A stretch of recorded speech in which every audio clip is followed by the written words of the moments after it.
ਵਾਹਿਗੁਰੂ ਜੀ ਕਾ ਖਾਲਸਾ ਵਾਹਿਗੁਰੂ ਜੀ ਕੀ ਫਤਿਹ। ਗੁਰੂ ਰੂਪ ਪਿਆਰੀ ਸਤ ਸੰਗਤ, ਅੱਜ ਆਪਣੀ ਗੱਲਬਾਤ ਦਾ ਵਿਸ਼ਾ ਪੈਸਾ ਰਹੇਗਾ। ਘਰ ਦੇ ਵਿੱਚ ਪੈਸਾ ਨਹੀਂ ਟਿਕਦਾ, ਆਉਂਦਾ ਜ਼ਰੂਰ ਹੈ ਪਰ ਮਗਰੋਂ ਆਉਂਦਾ ਹੈ ਲੱਗਣ ਦਾ ਥਾਂ ਪਹਿਲਾਂ ਬਣਿਆ ਹੁੰਦਾ ਹੈ। ਆਉਂਦਾ ਹੈ ਪਰ ਲੱਗ ਜਾਂਦਾ ਹੈ। ਆਪਾਂ ਗੱਲਬਾਤ ਇਸ ਵਿਸ਼ੇ ਤੇ ਕਰਨੀ ਹੈ ਕਿ ਕੀ ਇਹ ਘਟਨਾਵਾਂ ਸਿਰਫ ਸਾਡੇ ਨਾਲ ਹੁੰਦੀਆਂ ਨੇ? ਕੀ ਪੈਸੇ ਪੱਖੋਂ ਅਜਿਹਾ ਵਤੀਰਾ ਸਿਰਫ ਸਾਡੇ ਨਾਲ ਹੋ ਰਿਹਾ? ਕੋਈ ਕਹਿੰਦਾ ਹਾਂ ਸਿਰਫ ਮੇਰੇ ਨਾਲ ਹੁੰਦਾ, ਕੋਈ ਕਹਿੰਦਾ ਨਹੀਂ ਜੀ ਸਾਰਿਆਂ ਨਾਲ ਹੁੰਦਾ। ਜਿਹੜਾ ਹਾਂ ਕਹਿੰਦਾ ਉਹ ਕਹਿੰਦਾ ਮੇਰੇ ਨਾਲ ਹੁੰਦਾ, ਪਰ ਕਿਉਂ ਹੁੰਦਾ? ਇਸ ਚੀਜ਼ ਦਾ ਵੀ ਉੱਤਰ ਅੱਜ ਆਪਾਂ ਲੱਭਣ ਦੀ ਕੋਸ਼ਿਸ਼ ਕਰਾਂਗੇ ਕਿ ਜੇਕਰ ਸਿਰਫ ਸਾਡੇ ਨਾਲ ਇਸ ਤਰ੍ਹਾਂ ਹੁੰਦਾ ਕਿ ਪੈਸਾ ਆਉਂਦਾ ਹੈ ਲੱਗ ਜਾਂਦਾ ਹੈ, ਫਿਰ ਇਹੋ ਜਿਹਾ ਕੁਝ ਕਿਉਂ ਹੋ ਰਿਹਾ ਹੈ?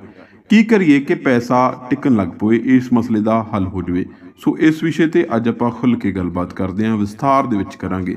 ਅੰਤ ਦੇ ਵਿੱਚ ਦੱਸਾਂਗੇ ਕਿ ਉਹ ਕਿਹੜੇ ਤਰੀਕੇ ਨੇ ਜਿਨ੍ਹਾਂ ਨੂੰ ਅਪਣਾ ਲਿਆ ਤਾਂ ਇਹ ਮੁਸ਼ਕਲ ਸਾਡੀ ਦਾ ਹੱਲ ਹੋ ਜਾਵੇਗਾ।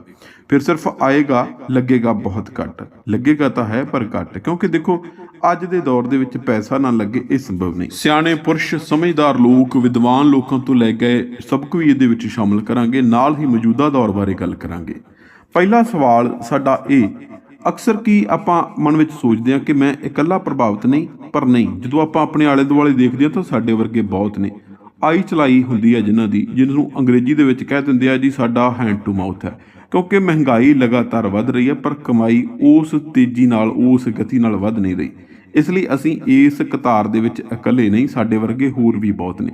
ਪਰ ਕਈ ਕਹਿ ਦਿੰਦੇ ਨੇ ਕਿ ਮੇਰਾ ਗੁਆਂਢੀ ਕੰਮ ਬਹੁਤ ਘੱਟ ਕਰਦਾ ਹੈ ਪਰ ਆਏ ਦਿਨ ਨਵੀਂ ਕੋਈ ਨਾ ਕੋਈ ਚੀਜ਼ ਲੈ ਲੈਂਦਾ ਹੈ। ਫਿਲਹਾਲ ਹੀ ਉਸਨੇ ਇੱਕ ਨਵੀਂ ਕਾਰ ਕਢਾਈ ਹੈ। ਕੋਈ ਕਹਿੰਦਾ ਜੀ ਮੇਰਾ ਰਿਸ਼ਤੇਦਾਰ, ਉਸਨੇ ਵੀ ਕੰਮਕਾਰ ਮੈਂ ਉਸਨੂੰ ਕਰਦਿਆਂ ਦੇਖਿਆ ਨਹੀਂ, ਸ਼ਹਿਰ ਵਿੱਚ ਨਵੀਂ ਕੋਠੀ ਪਾ ਲਈ ਹੈ। ਕੋਈ ਕਹਿੰਦਾ ਫਲਾਣੇ ਨੇ 10 ਲੱਖ ਰੁਪਈਆ ਹੋਰ ਲਾ ਦਿੱਤਾ, ਉਸਨੇ ਫਲਾਣਾ ਕਾਰੋਬਾਰ ਵੀ ਖੜਾ ਕਰ ਲਿਆ। ਪਤਾ ਨਹੀਂ ਇੰਨਾ ਪੈਸਾ ਕਿੱਥੋਂ ਆ ਰਿਹਾ। ਹੁੰਦਾ ਨਾ, ਆਪਣੇ ਸਾਰਿਆਂ ਨਾਲ ਹੁੰਦਾ। ਅਸੀਂ ਆਲੇ ਦੁਆਲੇ ਇੱਕ ਝਾਤ ਮਾਰੀਏ ਤੇ ਤੁਹਾਨੂੰ ਅਜਿਹੇ ਸੈਂਕੜੇ ਲੋਕ ਮਿਲ ਜਾਣੇ ਆ। ਸੈਂਕੜੇ ਨਾ ਮਿਲੇ ਤੇ ਦਰਜਨਾਂ ਲੋਕ ਪੱਕਾ ਮਿਲ ਜਾਣੇ ਆ ਕਿ ਜਿਹੜੇ ਤੁਸੀਂ ਆਪ ਕਹੋਗੇ ਕਿ ਡੱਕਾ ਤੋੜਦਾ ਮੈਂ ਦੇਖਿਆ ਨਹੀਂ, ਪੈਸਾ ਪਤਾ ਨਹੀਂ ਕਿੱਥੋਂ ਆਉਂਦਾ।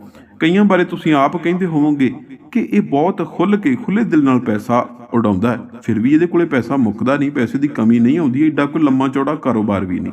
ਕਿਉਂ ਹੁੰਦਾ? ਇਹਦੇ ਬਾਰੇ ਆਪਾਂ ਵਿਚਾਰ ਚਰਚਾ ਕਰਦੇ ਹਾਂ। ਕਈ ਕਹਿ ਦਿੰਦੇ ਨੇ ਕਿ ਪੈਸਾ ਅਤੇ ਧਰਮ ਵਿਰੋਧੀ ਹਨ। ਤੁਸੀਂ ਵੀ ਸੁਣਿਆ ਹੋਵੇਗਾ। ਕਹਿੰਦੇ ਕਿ ਪ੍ਰਮਾਤਮਾ ਗਰੀਬਾਂ ਦਾ ਹੈ, ਗਰੀਬ ਪ੍ਰਮਾਤਮਾ ਨੂੰ ਪਾ ਲੈਂਦਾ ਹੈ, ਪੈਸੇ ਵਾਲਾ ਅਮੀਰ ਪ੍ਰਮਾਤਮਾ ਤੋਂ ਦੂਰ ਰਹਿ ਜਾਂਦਾ ਹੈ। ਪਰ ਬਹੁਤ ਸਾਰੇ ਵਿਦਵਾਨ, ਮਹਾਂਪੁਰਸ਼, ਸੰਤ ਇਹ ਕਹਿੰਦੇ ਨੇ ਕਿ ਪ੍ਰਮਾਤਮਾ ਨੇ ਪੈਸਾ ਦੇਖ ਕੇ ਜਾਂ ਗਰੀਬੀ ਨਾਲ ਜਾਂ ਅਮੀਰੀ ਨਾਲ ਖੁਸ਼ ਨਹੀਂ ਹੋਣਾ। ਪ੍ਰਮਾਤਮਾ ਨੇ ਖੁਸ਼ ਹੋਣਾ ਨੀਅਤ ਦੇਖ ਕੇ। ਜਿਸ ਦੀ ਨੀਅਤ ਸੱਚੀ ਹੈ ਉਸ ਦੀ ਨੀਅਤ ਨੂੰ ਮੁਰਾਦ ਜ਼ਰੂਰ ਮਿਲਦੀ ਹੈ। ਇਹ ਨਹੀਂ ਕਿ ਜੇ ਕੋਈ ਗਰੀਬ ਹੈ ਤਾਂ ਪ੍ਰਮਾਤਮਾ ਵੱਧ ਖੁਸ਼ ਹੋਵੇਗਾ, ਨਹੀਂ। ਨੀਅਤ ਦਾ ਸੱਚਾ ਹੋਣਾ ਜ਼ਰੂਰੀ ਹੈ। ਪੈਸੇ ਵਾਲੀ ਗੱਲ ਪਾਸੇ ਰਹਿ ਗਈ। ਵਿਦਵਾਨ ਲੋਕ ਤੇ ਇਹ ਕਹਿੰਦੇ ਨੇ ਕਿ ਸਾਨੂੰ ਪੈਸਾ ਕਮਾਉਣਾ ਚਾਹੀਦਾ। ਕਿਤੇ ਨਹੀਂ ਇਸ ਤਰ੍ਹਾਂ ਦਾ ਕਿਹਾ ਜਾਂਦਾ ਵਿਦਵਾਨਾਂ ਦੁਆਰਾ ਕਿ ਪੈਸਾ ਨਾ ਕਮਾਓ। ਉਹ ਕਹਿੰਦੇ ਨੇ ਪੈਸਾ ਕਮਾਓ, ਕਮਾਈਆਂ ਕਰੋ। ਸਾਨੂੰ ਸਗੋਂ ਸ਼ੁੱਧ ਕਮਾਈ ਦਾ ਉਪਦੇਸ਼ ਦਿੰਦੇ ਨੇ। ਸੱਚੀ ਕਮਾਈ, ਕਮਾਏ ਧਨ ਦੇ ਵਿੱਚੋਂ ਦਾਨ ਕਰੋ, ਵੰਡ ਕੇ ਛਕੋ। ਇਹੀ ਉਪਦੇਸ਼ ਹੈ ਨਾ ਸਾਨੂੰ ਸਾਡੇ ਵੱਡਿਆਂ ਦਾ। ਪਰ ਉਪਕਾਰ, ਲੁਕਾਈ ਦੇ ਕੰਮ ਕਰੋ, ਭਲਾਈ ਦੇ ਕੰਮ ਕਰੋ।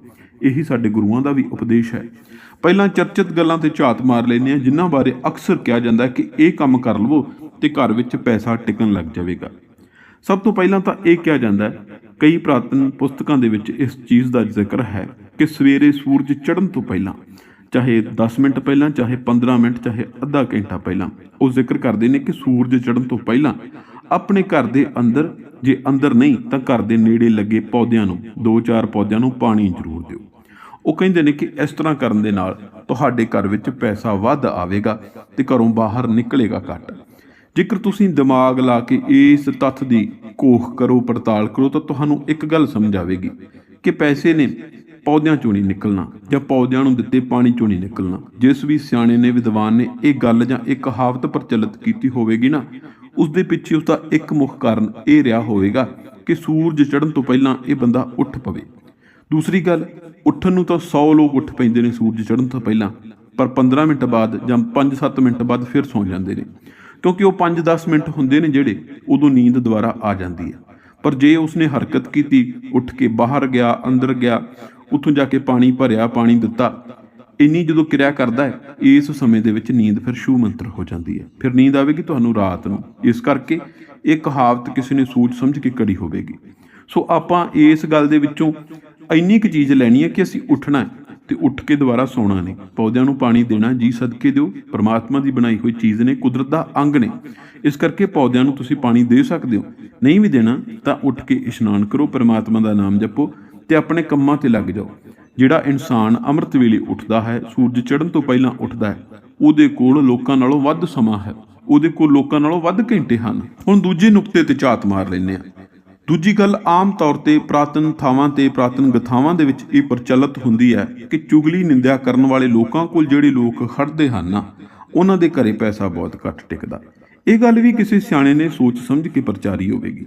ਪਹਿਲੀ ਗੱਲ, ਜਿਹੜਾ ਬੰਦਾ ਚੁਗਲੀ ਨਿੰਦਿਆ ਕਰਨ ਵਾਲਿਆਂ ਦੇ ਕੋਲ ਖੜਦਾ ਹੈ, ਉਸ ਦਾ ਭਾਵ ਹੈ ਉਹ ਗੱਲਾਂ ਦਾ ਚਸਕਾਊ ਹੈ, ਉਸ ਨੂੰ ਚਸਕਾ ਹੈ, ਉਹ ਗੱਲਾਂ ਸੁਣਦਾ ਹੈ। ਜਦੋਂ ਗੱਲਾਂ ਸੁਣਨ ਦੀ ਆਦਤ ਪੈ ਜਾਵੇ, ਇੱਕ ਲੱਤ ਲੱਗ ਜਾਵੇ, ਉਦੋਂ ਬੰਦੇ ਨੇ ਆਪਣੇ ਘੰਟਿਆਂ ਬੱਧੀ ਸਮਾਂ ਜਿਹੜਾ ਹੈ ਉਹ ਖਰਾਬ ਕਰ ਦੇਣਾ ਹੈ, ਇੱਧਰ ਦੀਆਂ ਸੁਣ ਤੇ ਉੱਧਰ ਦੀਆਂ ਸੁਣ ਤੇ ਫਿਰ ਕੋਈ ਉਹੋ ਜਿਹਾ ਉਸ ਨੂੰ ਆਪਣੇ ਵਰਗਾ ਹੋਰ ਟੱਕਰ ਗਿਆ ਤੇ ਉਸ ਨੂੰ ਦਿਨ ਭਰ ਦੀਆਂ ਸੁਣੀਆਂ ਗੱਲਾਂ ਸੁਣਾਵੇਗਾ। ਸੋ ਕੁਝ ਸਮਾਂ ਤਾਂ ਉੱਥੇ ਵੀ ਬਰਬਾਦ ਕਰੇਗਾ। ਇਸ ਕਰਕੇ ਉਹਦੇ ਕੋਲੋਂ ਆਮ ਬੰਦੇ ਨਾਲੋਂ ਉਹਦੇ ਕੋਲ ਸਮਾਂ ਜਿਹੜਾ ਘੱਟ ਰਹਿ ਗਿਆ। ਕਮਾਈ ਕਿਹੜੇ ਵੇਲੇ ਕਰਨੀ ਸੀ? ਕਮਾਈ ਕਰਨ ਦੇ ਵੇਲੇ ਤੇ ਉਹ ਗੱਲਾਂ ਸੁਣ ਰਿਹਾ ਸੀ ਜਾਂ ਸੁਣਾ ਰਿਹਾ ਸੀ। ਇਸ ਕਰਕੇ ਕਿਸੇ ਸਿਆਣੇ ਬੰਦੇ ਨੇ ਇਹ ਗੱਲ ਸੋਚ ਸਮਝ ਕੇ ਕਹੀ ਹੋਵੇਗੀ, ਚੁਗਲੀ ਨਿੰਦਿਆ ਕਰਨ ਵਾਲੇ ਬੰਦਿਆਂ ਕੋਲੋਂ ਘੱਟ ਤੋਂ ਘੱਟ ਖੜੋ ਤਾਂ ਕਿ ਤੁਹਾਡਾ ਸਮਾਂ ਬਰਬਾਦ ਨਾ ਹੋਵੇ। ਮੁੱਖ ਗੱਲ ਇੱਥੇ ਸਮੇਂ ਦੀ ਹੈ, ਵਹਿਮ ਭਰਮ ਤੋਂ ਪਾਸੇ ਹੋ ਕੇ ਆਪਾਂ ਸੋਚੀਏ। ਤੀਜਾ ਨੁਕਤਾ ਤੁਸੀਂ ਅਕਸਰ ਸੁਣਿਆ ਹੋਵੇਗਾ, ਸਾਡੇ ਵੱਡ ਵਡੇਰੇ ਵੀ ਦੱਸਦੇ ਨੇ, ਪੁਰਾਤਨ ਕਥਾਵਾਂ ਵਿੱਚ ਤਾਂ ਜਿਹੜਾ ਜ਼ਿਕਰ ਹੈ ਉਹ ਵੱਖਰਾ, ਪਰ ਸਾਡੇ ਵੱਡ ਵਡੇਰੇ ਵੀ ਕਹਿੰਦੇ ਨੇ ਕਿ ਸਾਫ਼ ਸਫਾਈ ਦਾ ਧਿਆਨ ਖਾਸ ਰੱਖੋ। ਜਿਹੜੇ ਘਰ ਵਿੱਚ ਸਾਫ਼ ਸਫਾਈ ਘੱਟ ਹੈ, ਉੱਥੇ ਪੈਸਾ ਵੀ ਘੱਟ ਟਿਕਦਾ ਹੈ। ਕੁਝ ਲੋਕ ਇਸ ਨੂੰ ਕੁਝ ਦੇਵੀ ਦੇਵਤਿਆਂ ਦੇ ਨਾਲ ਜੋੜ ਕੇ ਕਹਿ ਦਿੰਦੇ ਨੇ, ਉਹਨਾਂ ਦੀ ਗੱਲ ਸੱਚ ਹੋ ਸਕਦੀ ਹੈ, ਪਰ ਮੁੱਖ ਗੱਲ ਜਿਹੜੀ ਹੈ, ਜੇ ਆਪਾਂ ਇਸ ਨੂੰ ਫਿਰ ਤੋਂ ਇੱਕ ਵਾਰੀ ਤਰਕ ਦੀ ਅੱਖ ਨਾਲ ਦੇਖੀਏ ਤਾਂ ਮੁੱਖ ਕਾਰਨ ਇਹ ਹੈ ਕਿ ਜਿਸ ਘਰ ਵਿੱਚ ਸਫਾਈ ਹੋਵੇਗੀ, ਉਸ ਘਰ ਵਿੱਚ ਰੋਗ ਘੱਟ ਹੋਣਗੇ, ਬਿਮਾਰੀ ਘੱਟ ਹੋਵੇਗੀ। ਤੇ ਤੁਹਾਨੂੰ ਪਤਾ ਹੈ ਅੱਜ ਦੇ ਦੌਰ ਵਿੱਚ, ਖਾਸ ਕਰਕੇ ਅੱਜ ਦੇ ਸਮੇਂ ਵਿੱਚ, ਜਿਹੜਾ ਇੱਕ ਬੰਦੇ ਦਾ ਪੈਸਾ ਵੱਧ ਤੋਂ ਵੱਧ ਜਿਹੜਾ ਨਸ਼ਟ ਹੁੰਦਾ ਹੈ, ਵਿਅਰਥ ਜਾਂਦਾ ਹੈ, ਉਹ ਦਵਾਈ ਤੇ ਜਾਂਦਾ ਹੈ। ਉਹ ਸਿਹਤਯਾਬ ਰਹਿਣ ਲਈ ਉਸ ਦਾ ਲੱਗਦਾ ਹੈ। ਬਹੁਤ ਸਾਰੇ ਉਸ ਨੂੰ, ਕਿਸੇ ਵੀ ਇਨਸਾਨ ਨੂੰ ਜਿਹਨੂੰ 1 ਜਾਂ 2 ਰੋਗ ਵੀ ਹੋ ਜਾਂਦੇ ਨੇ ਨਾ, ਤੇ ਉਸ ਦਾ ਆਏ ਦਿਨ ਦਵਾਈ ਦਾ ਖਰਚਾ ਵੱਧਦਾ ਰਹਿੰਦਾ। ਇਸ ਕਰਕੇ ਸਫਾਈ ਚਾਹੇ ਸਰੀਰ ਦੀ ਹੋਵੇ, ਚਾਹੇ ਘਰ ਦੀ ਹੋਵੇ, ਚਾਹੇ ਦਿਮਾਗ ਦੀ ਹੋਵੇ, ਇਹ ਕਰਕੇ ਰੱਖਣੀ ਚਾਹੀਦੀ ਹੈ। ਜਿੰਨੀ ਸਾਡੀ ਆਲਾ ਦੁਆਲਾ ਸਾਡਾ ਸਾਫ਼ ਰਹੇਗਾ, ਉਹਨਾਂ ਸਾਡੇ ਘਰ ਵਿੱਚ ਪੈਸਾ ਵੱਧ ਟਿਕੇਗਾ। ਇਹ ਗੱਲ ਅਸੀਂ ਸਮਝ ਲਈਏ। ਇਸ ਦਾ ਸਿੱਧਾ ਤਾਲੁਕ ਸਾਡੀ ਬਿਮਾਰੀ ਦੇ ਨਾਲ ਹੈ। ਜੇ ਬਿਮਾਰੀ ਤੋਂ ਬਚ ਗਏ ਤੇ ਪੈਸਾ ਬਚ ਜਾਵੇਗਾ। ਇਸ ਤੋਂ ਅਗਲੀ ਗੱਲ ਕਰਦੇ ਹਾਂ। ਕਈਆਂ ਥਾਵਾਂ ਤੇ ਤੁਸੀਂ ਦੇਖਿਆ ਹੋਵੇਗਾ ਕਿ ਜ਼ਿਕਰ ਆਉਂਦਾ ਕਿ ਤਿਜੋਰੀ ਨੂੰ ਫਲਾਣੇ ਥਾਂ ਤੇ ਰੱਖੋ, ਜਿੱਥੇ ਪੈਸੇ ਰੱਖਦੇ ਹੋ ਉਸ ਨੂੰ ਫਲਾਣੇ ਕਮਰੇ ਦੇ ਵਿੱਚ ਕੋਈ ਕਮਰਾ ਬਣਾ ਕੇ ਰੱਖ ਦਿਓ। ਕਹਿਣ ਤੋਂ ਭਾਵ ਇਹ ਕਿ ਅੱਗੇ ਦੀ ਅੱਗੇ ਰੱਖੋ। ਹੁਣ ਉਸ ਦੇ ਪਿੱਛੇ ਜਦੋਂ ਕਿਸੇ ਵਿਦਵਾਨ ਨਾਲ ਚਰਚਾ ਹੁੰਦੀ ਹੈ ਨਾ, ਤਾਂ ਉਸ ਦਾ ਜ਼ਿਕਰ ਇੱਕੋ ਹੁੰਦਾ। ਬਹੁਤੀ ਵਾਰੀ ਕੀ ਹੁੰਦਾ ਕਿ ਅਸੀਂ ਕੁਝ ਗੈਰ ਜ਼ਰੂਰੀ ਚੀਜ਼ਾਂ ਲੈ ਲੈਂਦੇ ਹਾਂ। ਅਸੀਂ ਉਹ ਚੀਜ਼ਾਂ ਲੈ ਲੈਂਦੇ ਹਾਂ ਜਿਹਦਾ ਸਾਨੂੰ ਬਹੁਤਾ ਕੰਮ ਨਹੀਂ, ਪਰ ਅਸੀਂ ਬਸ ਸਾਡੀਆਂ ਅੱਖਾਂ ਦੇ ਸਾਹਮਣੇ ਆਈ ਤੇ ਅਸੀਂ ਖਰੀਦ ਕਰ ਲਈ। ਜਦੋਂ ਅਸੀਂ ਪੈਸੇ ਵਾਲੀ ਜਗ੍ਹਾ ਥੋੜ੍ਹੀ ਜਿਹੀ ਅੱਗੇ ਰੱਖੀ ਹੋਵੇਗੀ, ਸਾਨੂੰ 1-2 ਮਿੰਟ ਮਿਲ ਜਾਣਗੇ ਜਦੋਂ ਅਸੀਂ ਪੈਸੇ ਲੈਣ ਜਾ ਰਹੇ ਹਾਂ, ਸਾਨੂੰ ਸੋਚਣ ਦਾ ਸਮਾਂ ਮਿਲੇਗਾ। ਤੇ ਉਸ ਸਮੇਂ ਦੇ ਵਿੱਚ ਅਸੀਂ ਬਹੁਤੀ ਵਾਰ ਕੀ ਹੈ, ਫੈਸਲਾ ਤਿਆਗ ਦਿੰਦੇ ਹਾਂ ਕਿ ਨਹੀਂ, ਛੱਡ ਖੜਾ, ਮੇਰੇ ਕੰਮ ਦੀ ਚੀਜ਼ ਨਹੀਂ, ਰਹਿਣ ਦਿੰਦਾ, ਮੈਂ ਨਹੀਂ ਲੈਂਦਾ। ਕਈ ਵਾਰ ਹੁੰਦਾ ਨਾ, ਬਾਜ਼ਾਰ ਜਾਇਆ, ਕੋਈ ਚੀਜ਼ ਅਸੀਂ ਲੈਣ ਦਾ ਮਨ ਬਣਾਇਆ, ਪਰ ਅਚਾਨਕ ਜਦੋਂ ਸਾਨੂੰ ਸੋਚਣ ਦਾ ਸਮਾਂ ਮਿਲ ਗਿਆ, ਉਦੋਂ ਆਪਾਂ ਕਹਿੰਦੇ ਹਾਂ ਕਿ ਨਹੀਂ ਭਾਈ, ਰਹਿਣ ਦੇ, ਮੇਰੇ ਕੰਮ ਦੀ ਚੀਜ਼ ਨਹੀਂ। ਇਸ ਕਰਕੇ ਤਿਜੋਰੀ ਤੁਸੀਂ ਭਾਈ ਜਿੱਥੇ ਮਰਜ਼ੀ ਰੱਖੋ, ਪਰ ਕੋਈ ਵੀ ਚੀਜ਼ ਜਦੋਂ ਲੈਣੀ ਹੈ, ਖਰੀਦਣੀ ਹੈ, 2 ਮਿੰਟ ਵੱਧ ਕੱਢ ਲਵੋ, 2 ਮਿੰਟ ਧਿਆਨ ਨਾਲ ਸੋਚ ਲਵੋ ਕਿ ਇਹ ਚੀਜ਼ ਮੇਰੇ ਕਿੰਨੇ ਕੁ ਕੰਮ ਆਵੇਗੀ। ਕਿਤੇ ਇਹ ਤਾਂ ਨਹੀਂ ਕਿ ਮੈਂ ਵੇਖੋ ਵੇਖ ਖਰੀਦ ਰਿਹਾ, ਫਲਾਣੇ ਨੇ ਆਹ ਚੀਜ਼ ਲਈ ਹੈ ਤੇ ਮੈਂ ਵੀ ਲੈ ਰਿਹਾ। ਜਦੋਂ ਅਸੀਂ ਇਹ ਗੱਲਾਂ ਸੋਚਣ ਲੱਗ ਗਏ, ਸਾਰਾ ਕੁਝ ਵਿਚਾਰ ਕਰਨ ਲੱਗ ਗਏ, ਪੈਸੇ ਨੇ ਆਪੇ ਟਿਕਣ ਲੱਗ ਪੈਣਾ, ਪੈਸਾ ਘਰੋਂ ਨਹੀਂ ਨਿਕਲੇਗਾ। ਸਭ ਤੋਂ ਮਹੱਤਵਪੂਰਨ ਗੱਲ ਅੱਜ ਦੇ ਦੌਰ ਦੇ ਵਿੱਚ, ਇਹ ਸਾਡੇ ਵੱਲੋਂ ਤੁਹਾਨੂੰ ਬੇਨਤੀ ਹੈ, ਅਸੀਂ ਵੇਖੋ ਵੇਖੀ ਦੇ ਚੱਕਰ ਵਿੱਚ ਜਦੋਂ ਪੈ ਗਏ ਨਾ, ਉਦੋਂ ਪੈਸੇ ਨੇ ਨਹੀਂ ਟਿਕਣਾ। ਅਸੀਂ ਇੱਕ ਚੀਜ਼ ਲੈਂਦੇ ਹਾਂ ਕਿ ਫਲਾਣੇ ਨੇ ਲਈ ਆ, ਮੇਰੇ ਕੋਲ ਵੀ ਹੋਣੀ ਜ਼ਰੂਰੀ ਆ। ਉਹਨੇ ਨੂੰ ਸਾਡੇ ਆਂਢ ਗੁਆਂਢ ਚੋਂ, ਸਾਡੇ ਸੰਬੰਧੀਆਂ ਚੋਂ, ਰਿਸ਼ਤੇਦਾਰਾਂ ਚੋਂ ਕੋਈ ਨਾ ਕੋਈ ਬੰਦਾ ਇੱਕ ਨਵੀਂ ਚੀਜ਼ ਹੋਰ ਲੈ ਲੈਂਦਾ, ਜਿਹੜੀ ਸਾਡੇ ਘਰ ਵਿੱਚ ਪਹਿਲਾਂ ਹੈ। ਉਸ ਨੂੰ ਅਸੀਂ ਅੱਧੇ ਅਧੂਰੇ ਮੁੱਲ ਤੇ ਵੇਚ ਕੇ ਉਹਦੇ ਵਰਗੀ ਚੀਜ਼ ਜਦੋਂ ਲੈਣ ਦੀ ਕੋਸ਼ਿਸ਼ ਕਰਦੇ ਹਾਂ, ਉਹ ਨਿਰਾ ਪੁਰਾ ਪੈਸੇ ਦਾ ਉਜਾੜਾ ਹੁੰਦਾ ਹੈ। ਇਸ ਕਰਕੇ ਪੈਸੇ ਨੇ ਤੁਹਾਡੇ ਘਰ ਉਦੋਂ ਹੀ ਟਿਕਣਾ ਸ਼ੁਰੂ ਹੋਣਾ ਜਦੋਂ ਅਸੀਂ ਦਿਮਾਗ ਤੋਂ ਸੋਚਣ ਲੱਗ ਪਏ, ਜਦੋਂ ਸਾਨੂੰ ਚੀਜ਼ਾਂ ਦੀ ਅਹਿਮੀਅਤ ਪਤਾ ਲੱਗਣ ਲੱਗ ਪਈ ਕਿ ਕਿਹੜੀ ਚੀਜ਼ ਜ਼ਰੂਰੀ ਹੈ, ਕਿਹੜੀ ਚੀਜ਼ ਗੈਰ ਜ਼ਰੂਰੀ ਹੈ। ਤੇ ਇੱਕ ਗੱਲ ਹੋਰ, ਪੈਸਾ ਕਮਾਈ ਉਹਦੇ ਵਿੱਚ ਆਪੇ ਬਰਕਤਾਂ ਪੈ ਜਾਣਗੀਆਂ।